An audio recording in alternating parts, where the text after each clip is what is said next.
What's up, guys? Hello, it's from Muscle World. So, as promised, and I've been asked to do some questions. Well, I've been asked a question on why I left the Marines. It's no secret that I was in the Marines. I've done a few videos on it, which initially started off when I just did the press-up test, and it seemed there was a lot of interest behind all that. A lot of people were asking questions how to improve their fitness, how to improve their press-ups, and such to pass those tests. So I've been answering a lot of questions related to the fitness side of things. I haven't really delved into too much on the Marines in general or the military side of it, purely because I didn't really do that long. I did like 4 years, so I didn't really think it was really my place to do so.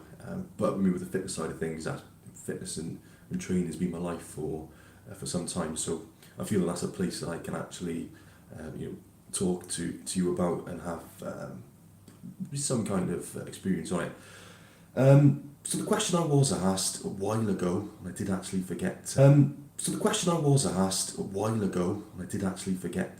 answer it. I got asked to do a video on why I left the Marines, and I think he was looking at joining. Sorry, I can't remember your name, whoever it was that asked. If you're watching, hopefully you'll get this video. So he said, why did you leave? The short answer was, there was a lot of factors in why I left. There was a lot of reasons. It wasn't particularly one reason to have like a bad experience or anything like that. I had a good experience. I joined up. I did just over 4.5 years, just under 4.5 years. And at the time, you had to do 3 years minimum and then put a year's notice in before you could leave. Anyway, so within the first year, I kind of decided that I was just going to do the minimum term. I wasn't having a brilliant time. It was okay, I got some good memories that first year, but I just kind of decided, right, I don't want to do this for the rest of my life. I just want to do it for the minimum time. So I'll do the 3 years and then put my year's notice in. As it stands, then, when I got to that point, the 3-year point, I was actually in a really good place. I was in a good team. I had good friends. I was good at my job. My fitness was great, and I was traveling the world, and I was really enjoying it actually. But I think because I'm such a stubborn person, and I do regret this, I was such a stubborn person. I knew that I was going to leave. I'd said I was going to leave, and so I just stuck to that plan. In hindsight, I wish I hadn't done that. I wish I'd realised what a sort of good thing I had going on there, and sort of stayed in. But I think what also happened at that time, when I reached that point, there was a few other factors at play which made me stick to my guns. The first one of those being that I got a draft I didn't want. I mean, with the Marines, you generally do 2 years of general duties or so, and I was quite lucky. I did about 3 years or a little bit more of general duties. So I managed to stay below the radar quite a bit, so I enjoyed that, and that was good. But I had some kind of email come through that said something along the lines of, you've got a draft to, I think it was signals. Yeah, I didn't want to be a signaller. I'd had a bad experience with radios, because when I joined in, there was they were coming up with the old radio, Klansman, and then the new radio, Bowman, and it was kind of like, it was a mixture. Nobody really kind of knew what was going on, because it was a transition period, and I kind of got half trained on one and half trained on the other. So I was a bit like, I didn't really have much confidence when it came to radios because of that. So I didn't really want to be a signaller. I didn't want to be putting masks up and talking down on radio all day. We did enough anyway, but I didn't really want to be doing that for my career. So that's when I put my notice in. And then for some reason they just put me on a driver's course of all things, but I'd lost my driving licence on a night out the night before, so they didn't send me on that. And then anyway, I was leaving, and it was things going on, relationships, these sort of things, which were happening at the time, which were big things for me back then, but looking back, they weren't really. So yeah, I made the decision. I stuck to my guns, and I left. Great memories of it. So if you think about joining in, it is good. It is certainly I wouldn't say regret, but it's something that if I could go back again, I would have stayed in. In fact, they actually offered me an extension, and I wish I'd taken it. But anyway, never mind. Such is life. It's in the past, and I got great memories of it. And I just wish, if you joined up, just take as many photographs as you can, because we didn't really have as many cameras back in those days. It's not that long ago, but they weren't so commonplace. I didn't have a camera. didn't take any photos of the earlier sort of years. And when I left, then it's nice to look back and go, oh, I remember that. So I'm like, looking at other people's photos now that I've managed to trawl up over the years and using those memories. But yeah, if you are joining, guys, and it's what you want to do, go for it. Take every opportunity you can, and you'll get the most out of it, because there's certainly a lot you can do in there. And that was the thing as well. I was quite young for it. I think I wasn't interested in promotion and things like that. I just wanted to, train and boot down doors and things like that. Which we did plenty of that. So if that's what you want to join for, go ahead, crack on. And I wouldn't never change going in, because it was probably the best experience of my life, and I learned a lot from it. So anyway, I did put a thing up, and I've had a couple of questions. One of them's from Anchor. He's saying, do you ever regret not learning a trade or joining another branch of the military? It's quite echoing here. Nice door.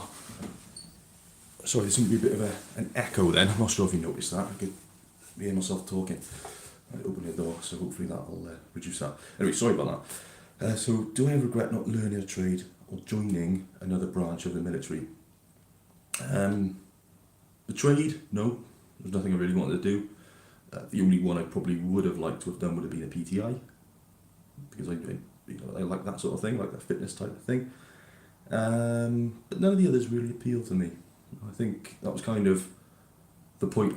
It goes back to the previous question, is I was doing general duties, which I was kind of enjoying, but then there was nowhere really for me to specialise in and go off and do a trade.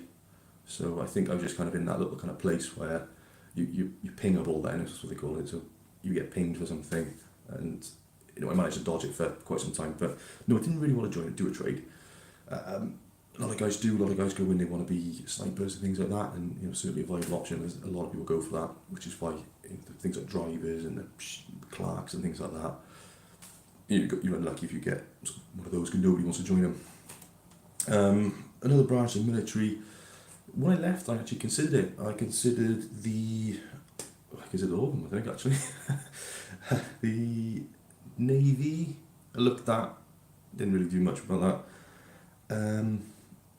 Army Intelligence Corps, I strongly considered a few years ago, and I did actually start the application process for that.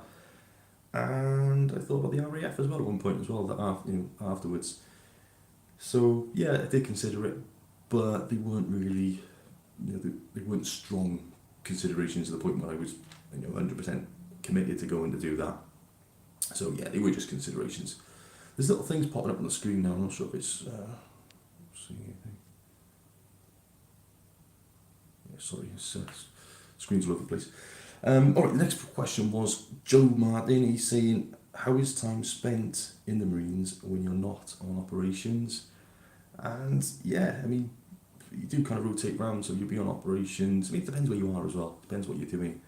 If you might go on an operation, you come back, you might have a leave, you take your leave, which can be weeks. I was having sometimes up to 6 weeks off, because you were away, you accrue leave, and also it comes, you come back and you miss summer leave, so that all adds up, or Christmas leave, and it all adds up.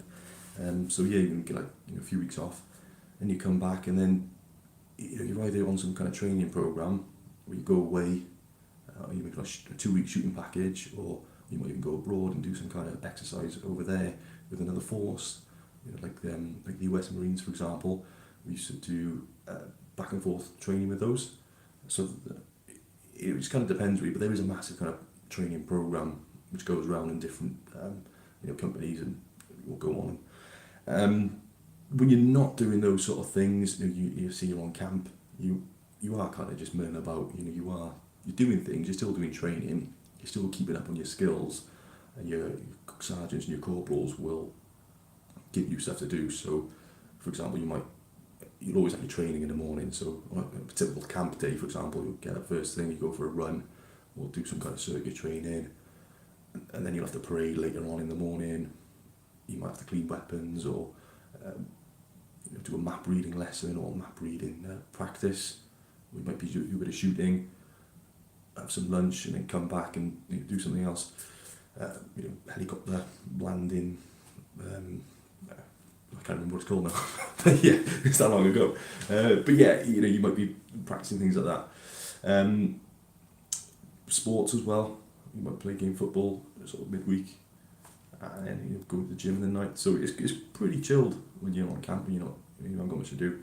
You're not on ops, but when you are going on ops, you will be. The training ramps up.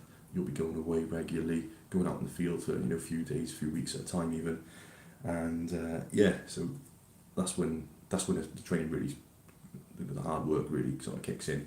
Camp stuff is just easy. It's just quite monotonous really and a bit boring. It does just feel like you're just there, just as a bum on a seat really, but that's just the way it is. Okay, I've had a message from Thiago Santos. I think I'm saying that right. Interesting one, this actually.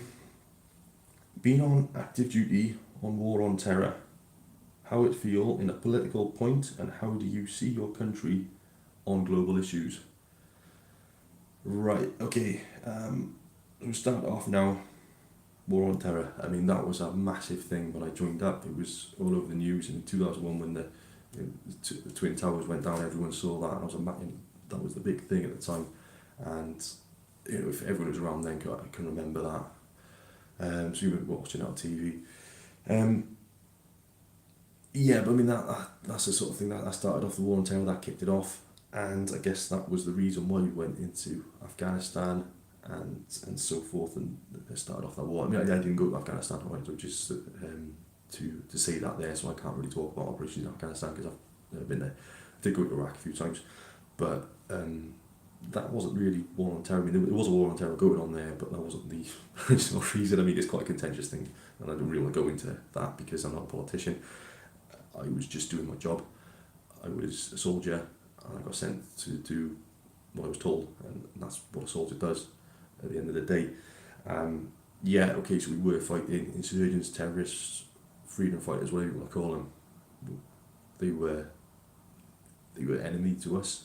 You go there and you don't think about what the politicians want or political gain or the bigger picture. I mean, you're just a small pawn really. It's sad to say, but that's what you are as a soldier, and all you're thinking about is getting through it and getting your mates through it and getting home, and that's it. You do your job and you concentrate on that. Whether you're on a patrol, you just got to concentrate on that. You're just focusing on the small thing that's in front of you, or if you're an OP, you're just being as professional as you can and just focusing on that one job you've got in front of you. I mean, you're gathering intelligence in those sort of positions and you're feeding it back, but that's something you'll never see. It's something I've never seen.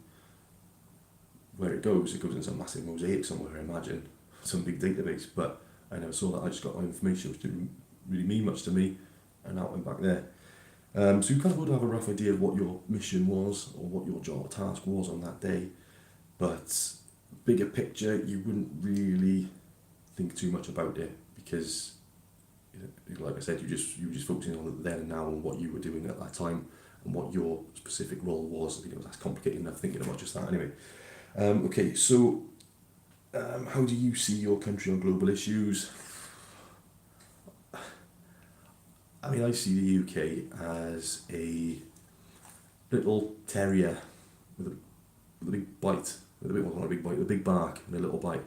I think with all the cutbacks that they've been made, and I just don't think we're a particularly strong force anymore. But I think that we like to think we are. I think our government likes to get meddled up in other people's affairs, but they haven't got anything to back it up. And I think that a lot of that comes from the War on Terror, so the war in Afghanistan, the war in Iraq at the same time. I mean, we were fighting in two wars and we just couldn't afford it, which is why we pulled out of Iraq in the first place, and they made up some excuse, and they withdrew. And I think what they did over there wasn't right, how they left it. I think we went in there with good reason, and we were doing good in some parts, but I don't think we went about it the right way. And I think that caused quite a mess for people over there as well. And so how do I see my country on global issues? now, I don't think they want to get really too messed up in other people's affairs. I don't think there's public support for it anymore. I don't think politicians want to do it because they've seen what's happening to Tony Blair and things like that. The backlash he's had and having to explain himself, explain all his actions and all the investigations that have come about since those conflicts at the time. And I think they're happy to get the airstrikes and drones and things like that, but actually deploying troops, I don't think it's something they'll do unless something really, really kicks off. So I think we're not a big player, but I think, but to be honest, I don't think the country wants to be anymore. I think they're just sick and tired of a lot of it, and they just want to focus on themselves. That's a good thing or bad thing, I don't know. But that's just my opinion. So yeah, have to take it as that, and I'm sure you've got your opinion on the matter as well, and you'd be interested to hear it as well if you want to pop that below. It's always good to hear from what other people think, whether you're from the UK or from another country even. But yeah, so those are the 3 questions I've been asked, and I hope that I've answered them to your satisfaction. But I hadn't really thought about them too much beforehand. I was planning on making some notes, but I didn't. I was lazy. So anyway, guys, thank you very much for watching, and this is a completely different video to what I normally do. So yeah, let me know how it goes, and whatever you want to see in the future, drop me a comment. I do read them. I do sometimes forget. I read them, I forget, and then it'll I might be in the shower or something, and then it'll pop into my head and think, oh, I'm gonna make a video on that, and then I'll make a video on it. So yeah, I've just waffled now, haven't I? So thank you very much for watching, guys. Please like the video, please leave a comment, and subscribe as well. When I get to 10,000 subscribers, by the way, which is hopefully going to be soon, I've got a little surprise. I'm going to do a bit of a challenge, which I haven't trained for. It's not a challenge if you train for it. So yeah, help me get to 10,000 subscribers, and I've got a live video coming up as a challenge for that. Thank you very much, guys. See you later. Enjoy the rest of your weekend. It's a lovely day outside. Well, it is here in Cardiff anyway. I hope it is wherever you are. All the best. Yes, I do.